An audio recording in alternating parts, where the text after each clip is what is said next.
Hello, everybody, and a good day to you all. Today, I'm talking about Gen V, season number 1, episode number 1, 2, and 3. Episode number 1 is Guy U. Episode number 2 is First Day. Episode number 3 is hashtag Think Brink. And in this episode here, we're in the boys' world, and we're following Marie.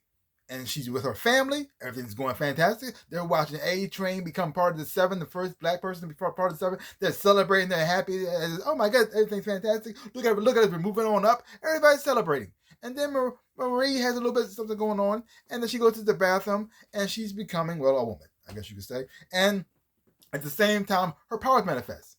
Now, she said that, now I don't know if both of the daughters were supposed to compound V and the daughter never just got no powers, or she has powers later on, or it's just her. I don't know. I don't know. But her powers manifested, and it was very, very explosive. And she ended up losing both her mom and her dad, and her sister's looking at her as a monster. And you've seen this girl struggling to become part of the 7, not because she wants to be famous. Yeah, she doesn't mind having the money and all stuff like that too, but she just wants to prove to her daughter, and I mean not her daughter, prove to her sister and to herself that she's not a monster.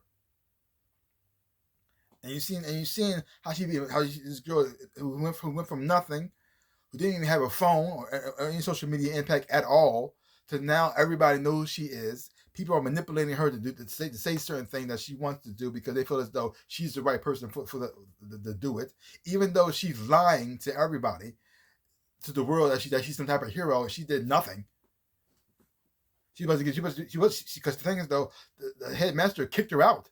She had to take the blame because the popular kids couldn't get in trouble. So, but since she was nobody and her powers killed her, she killed her family. Easy to let her go. And you also seen what's going on with Jordan and the struggle that he has with his family, because they can accept him for who he is, because he goes by they them, because he could be both people. He's naturally born a boy, but because of his powers, he can be a girl as well.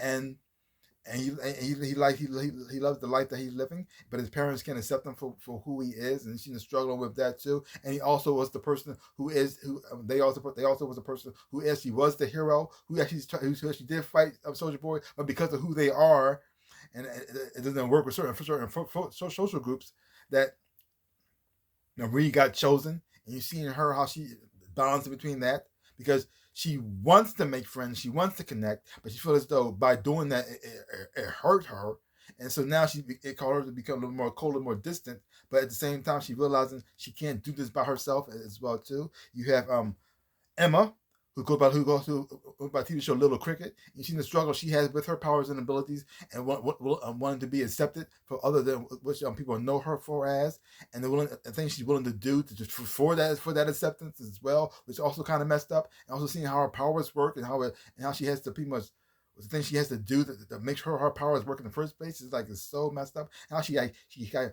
of, in a way, kind of hates herself for using these powers, but she also needs these powers at the same time because she benefits from them, and how it makes her feel, and the struggle between that. How people also use that against her to manipulate her as well. Like this, wow,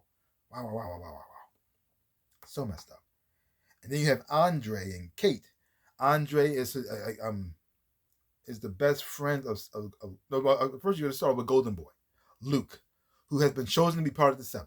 He meets all the standards. Everybody loves him. He has cool powers. They even made him a perfect suit, so he won't burn up his clothes. Because he was like a combination of like the Human Torch and Superman had a baby. Because I don't know exactly how strong he is. Is he like Homelander strong? But he seems to have some level of super strength. But he also can burn it like turn it like in a way like flame on, and he can fly and everything as well too. And you see him, everything's going fantastic for him. He's about to be part of the 7. Everything's going great. He seems like a well adjusted for circumstances that he's in. He doesn't seem like he's off the rails. And then he started hearing these voices. Now you might be thinking, is he schizophrenic? Is something else happened to him? Is something else altogether? You find out that his brother is still alive and that he's somewhere else, and that the people in the school are holding him for reasons, and it was causes him to pretty much go psycho and kill the the guy who runs the school, and then almost tried to kill Marie, which also caused him to get into a fight with Jordan, and then, well, he ends up self-deleting, which is also really messed up. And like this, wow, what is going on here? So now the whole mystery is going on. Like, what's going on with the school? What are they not telling people? Why they got these kids down in the basement? Are they turning them into soldiers or something else altogether? What's happening here? Because it's all connected to Vought. So what is Vought doing to these kids? I don't know. Which also causes it going into this mystery. And where you have Andre, who's the only person who really Andre and Kate, who wanted to investigate this. Because he's trying to get Marie involved, but she feels as though like this dude. Me is getting to know you. It messed my life up in a whole lot of ways. So I'm just going to play along and do what I'm supposed to do and like that. But you got Andre, who's a legacy character, born with his abilities, and so now and trying to figure out what's happened to his friend, what caused his friend to go in this direction. And you have Kate, his Luke's girlfriend, also trying to figure out, but because of their loss, it also caused them to bond in a very interesting manner and way as well too. So you got this whole like Scooby-Doo gang type of situation going on here, and the whole messed up thing that's going on in this world as well. Because right from the start, this show lets you know this is the boys. And it's going to get messed up. It's going to get dark. It's going to get crazy. And you're going to see people with cool powers, but you see how the sacrifice they have to go to use these powers and abilities as well too. The manipulations from people to get them use them for their own purposes and needs as well. Despite how it makes these kids feel, because you got Marie desperate for a family, wanting to have somebody in her life to root for her, not see her as a monster, and who had this person like the school psychiatrist who manipulating her for her personal needs and gains. Like it's like this, wow, your job is supposed to help these kids, not mess them up even more. Oh my gosh! Now I don't think these kids are in the comic book at all. I think this whole school thing is just made up for the show, because there is an X-Men version of the boys in the comic book, and it's really messed up. Really, because the principal, I mean, their version of Professor Xavier likes to get very up close and personal with the kids, very personal. So that's not going on here, and they're also very younger too. So I don't think the show wants to go in that direction. That just be too dark. So yeah. But this show is very interesting. Visual effects in here, I think it's done quite well for the show. I really do appreciate it. But though, I also like these kids. I actually do like the kids, because they're not.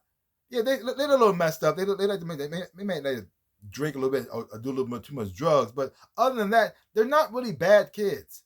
They're not like messed up as Homelander or us do, because they all just messed up. But they have their issues, but they're not. And you see how they're dealing with it, but they're not like totally messed up. So you don't really hate them. So you want to watch them and watch their growth and watch them actually solve this mystery. So you actually want to get to know them a whole lot more as well. So far, these three episodes, I'm enjoying the show. Having a whole lot of fun watching it. Leave your comments down below. Let me know what you thought of these three episodes of Gen V. Are you on board?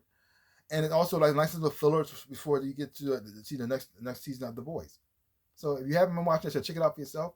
So give my channel a like, hit the thumbs up, shaboom, and subscribe to my channel and share. I really do appreciate it. Like I always say, in my dreams of a life, I am the Ninja Rabbit. Peace out, people.